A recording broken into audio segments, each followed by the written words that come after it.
Isinagawa ngayong gabi ang pag-alala ng mga taga-Kapuso Network sa premyadong aktres na si Jacqueline Jose. Kabilang sa mga nagsalita sina Director Gina Alahar at Dominic Zapata.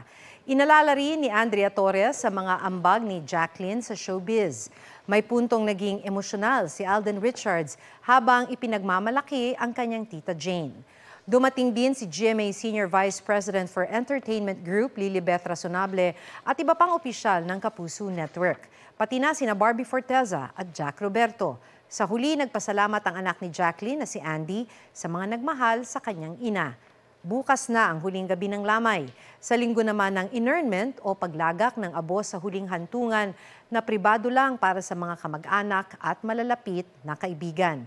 March 2 nang pumanaw si Jacqueline Jose dahil sa atake sa puso.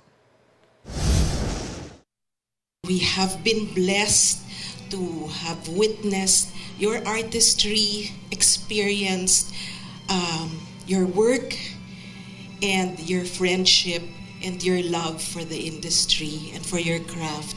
It warms my heart to know how much everybody loved my mother.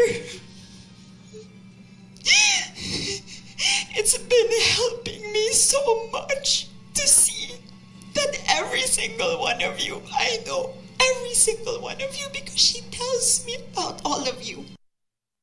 Huwag magpahuli sa mga balitang dapat ninyong malaman. Mag-subscribe sa GMA Integrated News sa YouTube. Sa mga Kapuso abroad, subaybayan nyo kami sa GMA Pinoy TV at sa www.gmanews.tv.